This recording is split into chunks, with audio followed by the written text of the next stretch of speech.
미국 중간 선거가 우리 시간으로 오늘 밤 치러집니다. 동부 버몬트주가 조금 전인 현지 시간 오전 5시 가장 먼저 투표를 시작했습니다. 취재 기자 연결해서 자세한 상황 들어보겠습니다. 한미희 기자. 네, 보도국입니다. 네, 우선 미국의 중간 선거 우리에게는 좀 생소합니다. 어떤 선거입니까? 네, 이번 중간 선거에서는 하원 의원 435명 전원과 상원 의원 100명 중 35명, 50개 주 가운데 36개 주의 주지사를 선출합니다. 대통령의 임기 절반 시점에 치러지는 중간 선거는 집권 여당에 대한 심판 성격을 띠는데요. 역대 중간 선거에서 집권 여당이 승리한 건 3번밖에 없을 만큼 여당에는 어려운 선거입니다.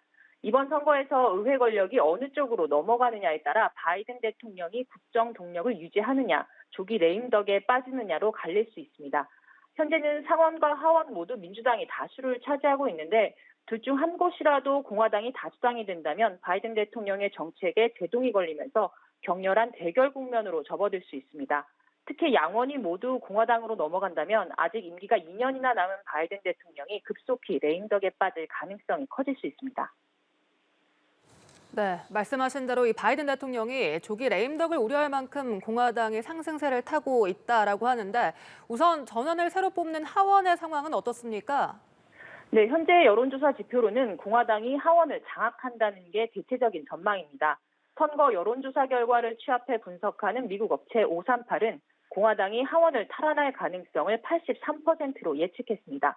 정치 분석 매체 리얼클리어 폴리틱스는 공화당이 227곳, 민주당이 174곳에서 우세하고 34곳을 접전지로 보고 있습니다.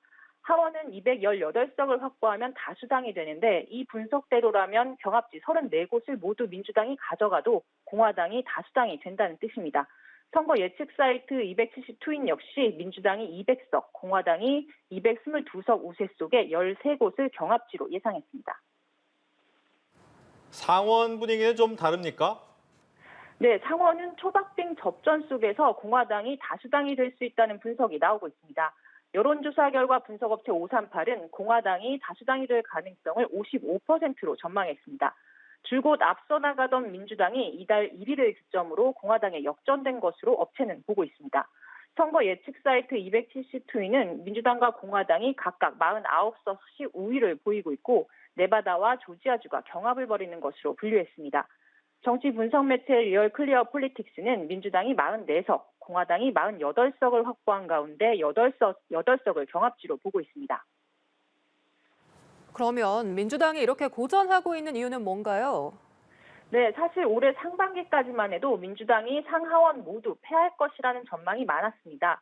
현재와 같은 판세로 민주당 지지율이 반등한 건 지난 6월 연방 대법원의 낙태권 폐지 판결로 민주당의 지지자들이 집결했기 때문입니다.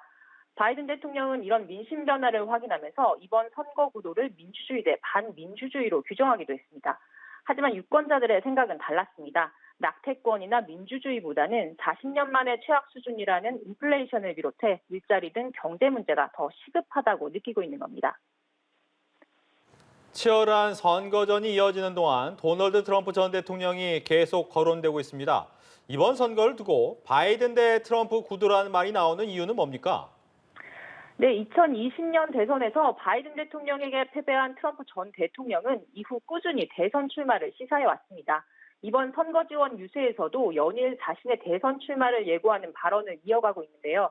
이번 중간 선거에 앞서 치러진 공화당 경선에서 트럼프가 지지한 후보들이 대거 승리한 상황에서 만약 중간 선거 승리까지 이어진다면 트럼프의 영향력은 한층 강화될 것으로 예상됩니다. 트럼프 전 대통령은 공화당이 승리하면 그 컨벤션 효과를 최대한 활용하기 위해서 선거 이후 일주일 이내에 대선 출마를 공식 선언할 것이라는 전망이 일찌감치 나왔습니다. 이미 고령인 바이든 대통령이 당내 반대 의견에도 불구하고 재선 출마 의지를 굽히지 않고 있는 것으로 알려졌는데요.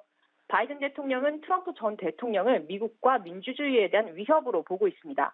따라서 대안이 없는 공화당이 트럼프 전 대통령을 후보로 내세운다면 트럼프 전 대통령을 이긴 적이 있는 자신이 최적의 후보라고 인식하고 있다는 겁니다.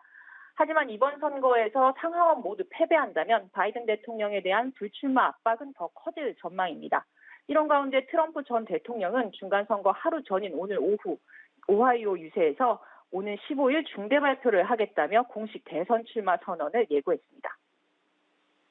네, 이번 선거 결과는 언제쯤 알 수 있게 됩니까? 네, 투표는 현지 동부 시간 8일 오후 6시, 우리 시간으로는 9일 오전 8시에 종료됩니다. 서부와 알래스카, 하와이까지 투표가 완전히 끝나고 개표가 시작되는 건 다음 날 새벽 1시쯤입니다. 우리 시간으로 9일 오후에는 대체적인 윤곽이 드러날 것으로 보입니다. 최종 결과는 10일 이후 확인할 수 있을 것으로 예상됩니다. 또 상원 선거 초경합지로 꼽히는 조지아주의 경우 어느 후보도 50%를 득표하지 못하면 결선 투표까지 갈 수도 있고 한쪽 후보가 결과에 승복하지 않으면 재개표가 이뤄질 가능성도 있습니다. 지금까지 보도국에서 전해드렸습니다.